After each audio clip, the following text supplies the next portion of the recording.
내일 일본 스가 내각이 공식 출범을 합니다. 전임 아베 내각에서는 한일 관계가 그다지 편하지는 않았었는데요. 특히 작년도에 반도체 소재 수출을 둘러싸고 갈등이 대단히 심했습니다. 그래서 오늘은 내일 공식 출범하는 스가 정부 하에서 한일 관계가 어떻게 될지 알아보는 시간을 갖도록 하겠습니다. 정인교 인하대학교 국제통상학과 교수 나오셨습니다. 안녕하십니까, 네, 교수님. 안녕하세요. 예, 일본 한일 관계에 대해서 알아보기 전에 우선 오늘 발생한 일이니까 화해에 대해서 좀 여쭤보도록 하겠습니다.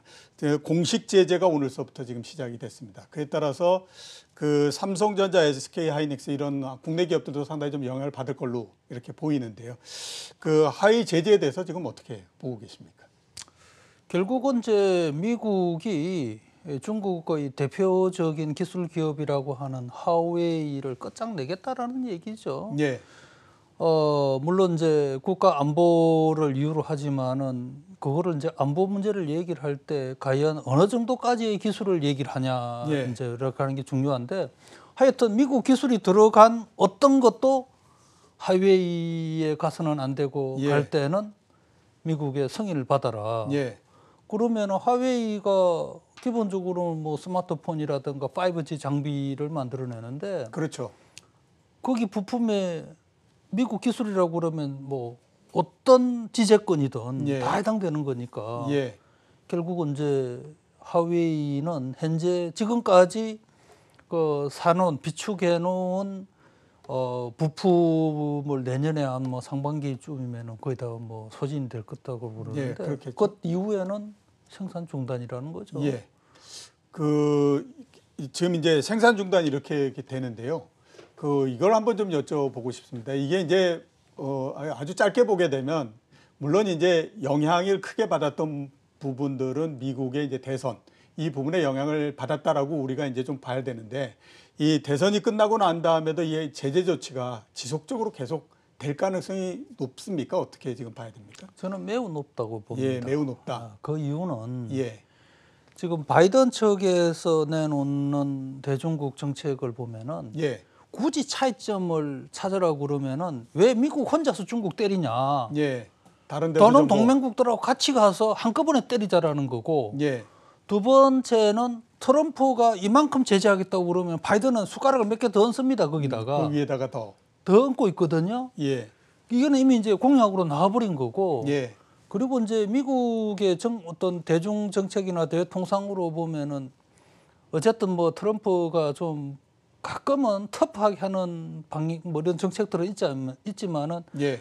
이거는 불가피하다라고 미국 사람들 다 인식을 하고 있는 거예요. 예. 이거 자체를 바이든 쪽에서 반박을 안 하고 있거든요. 예.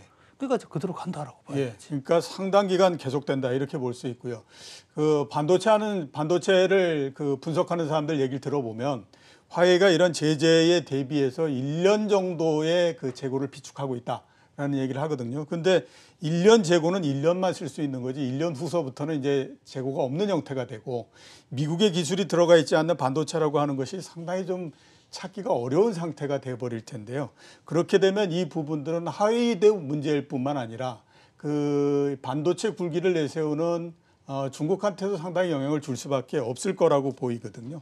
중국 반도체 업체들한테는 어떤 영향을 줄 거로 보나요? 결국은 이제 중국도 나름대로는 예. 말씀하신 반도체 굴기를 위해서 꼭 우리가 이제 미국 기술이나 서방 기술에 의존할 게 아니라 예. 우리 자체 기술을 개발하자 해가지고 이제 STMC입니까?라는 이런 이제 말 그대로 실리콘밸리에 있는 첨단 기업 중에서도 그것보다 훨씬 더 큰 규모로 만들어가지고 지금까지 그걸 키워왔는데, 예.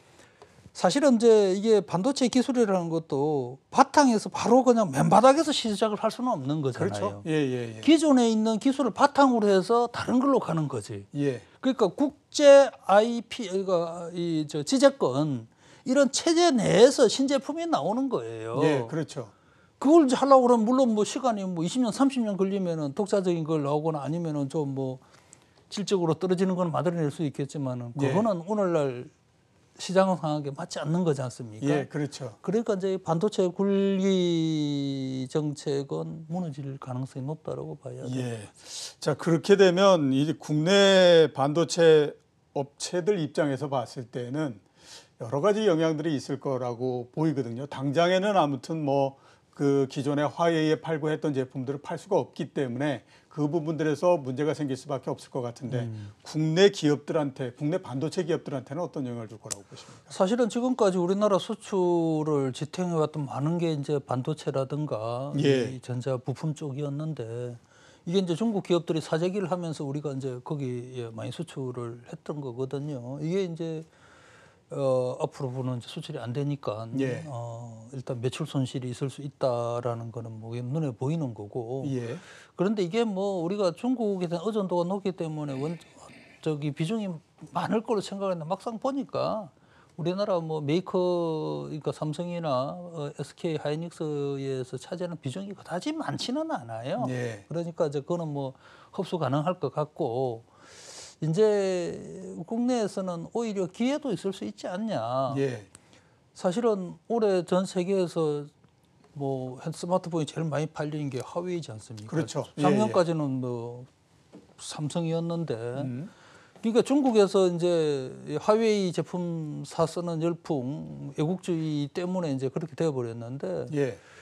내년부터서는 이제 화웨이를 대체한 뭐 중국의 샤오미라든가 뭐 이런 제품들은 중국 시장을 계속 먹겠지만은 예. 수출 인식성이 끊기니까 이제 그런 면에서는 이제 삼성이나 국내 완성제 만들어낸 회사들한테는 도움이 된다라는 거고 예. 또 5G 장비 같은 경우에는 최근 들어서 국내 업체들이 이 외국에 그 수주를 뭐 대규모로 받는 사례가 많았지 않습니까? 예.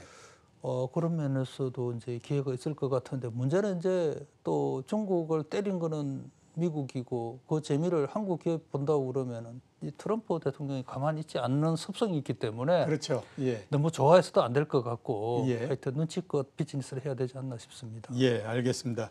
그 중국과 관련해서 한번 좀 여쭤보고 싶은 게 지금 우리나라의 그 이 위치가 어떻게 보게 되면 미국하고 중국의 중간 사이에서 딱 서 있어야 되는 그런 그 형태지 않습니까? 이런 관계를 계속해서 유지할 수 있겠습니까? 어떻게 보시겠습니까? 통상관계 측면에서 봤을 때는. 아니 작년에 그런 질문 하셨을 때는 우리 정부 스탠스가 원체 그랬기 때문에 예. 정말 답변을 하기가 좀 애매했었는데 예. 지금도 뭐 정부는 물론 기본적으로는 그런 포지션이고 중간자적인 역할이라든가 뭐 또 나름대로는 양쪽 모두에 대해서 뭐 노라고 해야지 않으면서도 그렇다고 예스도 안 하는 어중간한 그런 입장을 유지를 지금 하고는 있습니다만은 그러나 예. 내부적으로는 상당히 갈등을 하고 있는 것 같고 예.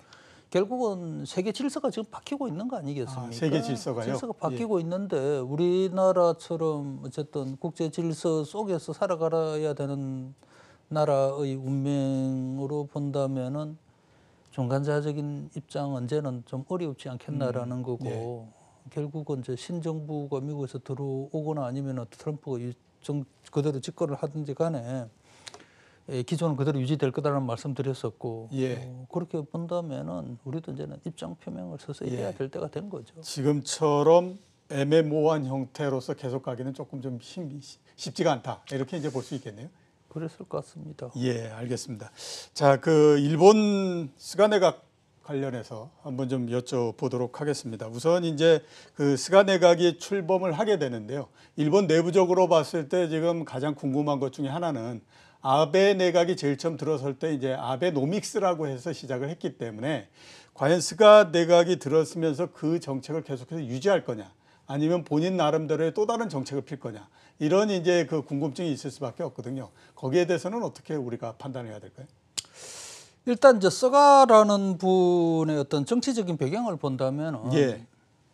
이분이 그 96년부터 이제 중의원을 했고 예. 사실은 이제 정치의 중간에 아주 복판에 계속 서 있어 왔는데 본인의 일본에서는 뭐 정치를 하면은 파벌이다. 그렇죠. 아니면 예, 또 예. 뭐 집안 빽이 있거나 예, 예. 뭐 이 둘 중에 하나로 해서 이제 계속 정치적 영향을 키워가는데 이분은 그런 거는 없어요. 예. 그 없는 대신에 말 그대로 아베맨으로 지금까지 자리를 지킨 겁니다. 예. 아베 제1기 집권 때 2006년이죠. 1년간이었지만 그때도 총무장관을 했었고 예. 그 사이에 아베한테하고 또 많은 어떤 그런 교분이 있어가지고 2012년 집권할 때부터 이제 소위 비서실장이라고 하는 감방장관 자리를 껴찬 거 아닙니까? 그렇죠. 지금까지 예. 해온 거거든요. 지금까지도 해온 그리고 이제 거고요. 바로 올라가니까 예. 아베 정책을 개성하겠다라고 말을도 했지만은 그럴 수밖에 없다. 예. 그다음에 이제 아베라는 분이 물론 병을 구실로 해서 자리에서 물러났지만은 예. 어제도 보니까 뭐 아베 건강하더라고요. 예. 그러니까 사실 국내 정치 때문에 그렇죠. 코로나 예, 정치 예, 예. 때문에 일선에 물러난 거 아닙니까? 예, 그렇죠. 그러니까 이게 상황으로 있는 거예요 지금. 예. 그럼 어떻게 되겠습니까? 아베 수상하고 김일하이 같이 움직일 수밖에 없다라는 예. 거고 예. 외교통상 분야는 아베 수상한테 자문을 받겠다고 했던 거고 예. 라고 본다면은 어떤 뭐 아베노믹스를 뒤엎을 만한 스노 하여튼 뭐 다른 이름을 붙여서 예. 그런 거를 얘기는 좀 어렵겠다는 예. 생각이 듭니다. 이런 얘기들도 있습니다. 당장에는 아베의 경제 정책도 계속 계승을 하겠지만 요 다음에 이제 그 일본이 선거를 한번 이제 그 의회를 해산하고 선거를 한번 해서 그 다음에 이제 거기서 승리를 할 경우에 그때서부터는 이제 완전히 스가 내각이 자기 스스로의 힘으로써 쓰는 거기 때문에 그때서부터는 칼날을 낼 거다라는 얘기들도 있거든요. 그 부분에 대해서는 우리가 어떻게 봐야 될까요? 그럴 가능성도 있죠. 예. 그래서 지금 이제 어제는 자민당 총재로 선출이 됐고 이제 곧 이제 의회에서 수상으로 이제 소위 이제 뭐 행식적으로 투표는 하지만은 이제 바로 이제 역할을 하게 되는데 이분이 내년 9월까지니까 딱 1년짜리 이 수상이지 않습니까? 그렇죠. 예, 예. 그러니까 뭐 1년을 그대로 갈지 아니면은 사실은 중간에라도 예. 국회 해산하고 총선을 거쳐서 집권 기반을 다질 수도 있을 것 같습니다. 예. 지금 당장은 뭐 본인 계파도 없고 또 곳곳에 아베맨들이 있기 때문에 예. 아베 정책을 가는데 뭐 한 가지 희망을 걸어 본다면은 이분은 말 그대로 일본 정치에서는 흑수저 출신이거든요. 그렇죠. 그리고 예, 또 예, 예. 흑수저지만 아주 모범적인 어떤 정치적인 그 과정을 거쳐서 예. 수상이 된 거잖아요. 예, 그렇죠. 대학 졸업하고 직장 생활 뭐 잠시 했었고 그 다음에 시의원에 이제 거기 비서로 들어갔다가 그 다음에 중의원 비서하다가 한 21년 만에 이제 저 중의원이 되고 그러니까 이게 정치의 밑바닥을 알고 있기 때문에 소위 이제 막후 협상이나 또 본인이 어떤 하고 싶은 어떤 그런 의지가 있으면은 뭔가 여론을 움직여서라도 다른 방향으로도 갈 가능성은 있지 않겠나라고 우리가 이제 기대는 할 수 있겠죠. 예. 그러나 그게 이제 그냥 아베 정책 그대로 갈 확률이 뭐 이를테면은 뭐 7, 80이면은 그거는 상대적으로 아주 작은 봐야죠. 비중. 네. 예, 알겠습니다. 자, 그 다음에 제가 여쭤보고 싶은 게 이제 한일 관계입니다. 역시 이제 그 아베 내각 때에는 어떻게 됐든지 조금 뭐 갈등이 있었던 것도 사실이고, 그 다음에 과거에 비해서 조금 삐걱거렸던 것도 사실이거든요. 스가 내각이 들어서게 되면 한일 관계는 어떻게 바뀔 거라고 지금 보십니까? 뭐 이미 많은 보도가 있었죠. 관련해서는 별로 기대할 게 없다라는 거고요. 또 하나는 지금 현재 걸려 있는 한일 간의 이게 쟁점이라는 게 수상이 마음대로 이렇게 뭐 의사결정을 해서 어떻게 할 수 있는 그렇게 하기에는 너무나 이게 일본에서도 민감하고 예. 또 한국에서도 뭔가 또 명분을 줘야지 그게 돌아갈 수가 있는데 예. 과연 우리 쪽에서 그러면은 진짜 한일 관계를 개선하기 위해서 뭔가 예. 일본하고 딜을 할 수 있는 그런 어떤 이슈를 내부적으로 만들 수 있을 것인가? 예. 이 부분에 대해서 우리 스스로도 자신을 있게 얘기할 수가 없지 않습니까? 그렇죠. 예, 네? 예, 예. 그렇기 때문에 가능성이 있을 수는 있겠지만은 역시 크게 기대하기는 어렵다. 크게 기대하기는 어렵다. 이렇게 봐야 되지 않나 싶습니다. 예. 우선 한일 관계에서 지금 가장 크게 걸려 있는 부분들이 수출 규제 부분입니다. 작년도 거의 뭐 한 해 내내 그냥 그 굉장히 얘기가 많았었던 부분이니까요. 반도체를 중심으로 하는 이 수출 규제 이 부분들은 조금 변화가 있을까요? 어떻게 보십니까? 앞에서 말씀하셨던 것처럼 이 부분도 크게 우리가 기대하기는 좀 어려울까요? 이제 수출 규제 관련해서는 이제 두 가지 상황을 봐야 될 것 같습니다. 일본이 이제 규제를 하겠다고 했지만은 이제 실은 뭐 국내에서 조달상에 크게 문제가 없을 정도로 제때 뭐 시간이 좀 한 달 뭐 좀 걸리긴 했지만은 예. 그거를 이제 풀어줬기 때문에 국내 조업에 결정적인 차질은 첫째는 없지 않은가라는 거고, 이제 두 번째는 어쨌든 국내에서도 대체 물질을 개발을 하고 또 제3국으로부터서 조달할 수 있는 체제를 만들어 놨기 때문에 예. 이제 일본 입장에서 본다면은 뭐 금액에 따라서는 좀 차이가 좀 있겠지만은 기업에 따라서 차이가 좀 있겠지만 그래도 일본에서 손실 보는 부분도 있기 때문에 그렇죠. 예. 우리 그 반도체라든가 LCD 생산에 어떤 뭐 결정적인 문제가 생길 정도의 어떤 규제는 추가적으로 하지는 않지 않겠는가라는 예. 겁니다. 그리고 예. 뭐 일본 내에서도 사실은 뭐 그런 그 세계 경제 3위, 4위 하는 나라가 예. 그런 규제를 한다라는 그거는 말이 안 되는 거죠. 예. 그러니까 이제 아베 수상이 원체 우익의 어떤 그런 그 사상들을 정책에 실현을 하다 보니까 이제 그런 무리수를 뜬 건데 예. 뭐 그 부분은 스가 수상 입장에서는 그래도 좀 이게는 정책적으로 부담이 있다라고 생각할 여지도 있을 것 같습니다. 예. 요 부분은 뭐 판단 여부에 따라서 조금씩은 변화할 가능성이 있다라고 볼 수가 있겠네요. 현재 상태가 그대로 유지되지 않을까 싶습니다. 예, 알겠습니다. 이제 우리가 이제 이를테면은 뭐 또 일본하고 또 다른 어떤 쟁점으로 가지고 관계가 악화되지 않으면은 예. 일본도 더는 악화시키려고 할 가능성은 낮다라고 봐야죠. 예, 알겠습니다. 그러면 한번 그 이제 수출 규제 한 1년 정도가 훨씬 더 지났기 때문에요. 그걸 한번 좀 평가를 해 주시겠습니까, 교수님께서? 이제 이게 만약에 이제 그 일본에서 수출 규제 품목이 대기업이 아니고 중소기업하고 관련되는 거라고 그러면은 우리 중소기업 업계에서 많은 불만이나 이런 걸 얘기를 했을 것 같은데 대기업은 쉽게 말을 못 하잖아요. 그렇죠. 예, 예, 예. 그러니까 정말 피해가 있었는지 안 있었는지 얘기하기가 어렵습니다. 예. 그 뭐 우리 국내 사정도 있고. 예.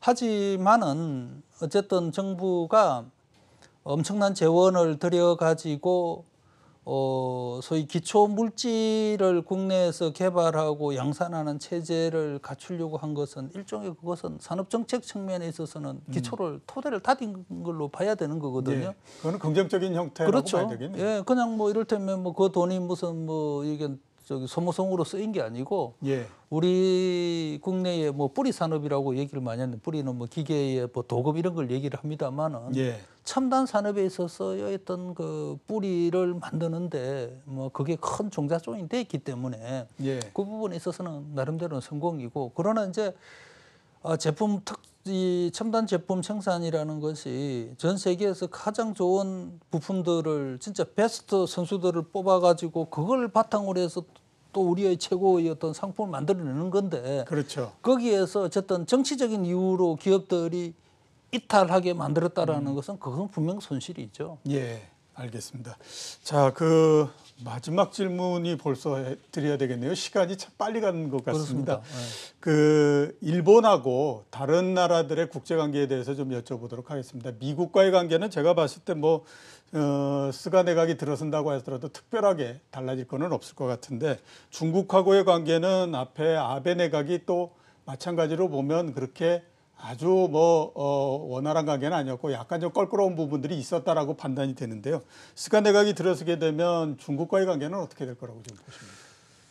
아마 역대 일본 총리 중에서 이 어려운 국제 환경 속에서 대외 정책 외교를 그래도 아베는 상당히 잘한 수상으로 되지 않을까 싶습니다. 예, 비교적 잘했다. 아베 어쨌든 일본 정도 경제 규모로 본다면은 양쪽 다 이렇게 무시할 수 없는 상황인데, 그렇죠. 예. 그래도 뭐 말씀하신 것처럼 중국과 조금 삐걱거리긴 했지만은 그래도 중국과는 상당히 밀월 관계였다라고 봐야 되는 거고, 예. 뭐 미국하고는 완전히 이거 밀착 관계죠. 그렇죠. 예. 그래서 아마 뭐 미국이나 중국에서 아베 수상이 그 병 때문에 사임한다고 했을 때 상당히 그 안타까운 심정을 토로하고 한 것도 예. 그래도 저 사람이 있으니까 국제 관계에 있어서 일종의 서로가 양쪽이 모두가 다 버퍼가 됐다라고 생각을 했을 텐데 이제 그랬을 예. 것 같고요. 이제 앞으로 그러면 어떻게 되겠는가? 제 생각에는 아마 저는 그런 생각을 해봤어요. 그 스가 신임 이제 수상이 되실 분이 외교는 아베와 계속 그 상의를 하겠다고 한 걸로 봐서는 이런 국제 관계에서 중요한 것은 차라리 아베를 내세우지 않을까. 예. 특사로 예, 보낸다든가. 특사로. 그러니까 예. 기존의 체제도 계속 유지할 뿐만 아니라 예. 예, 예.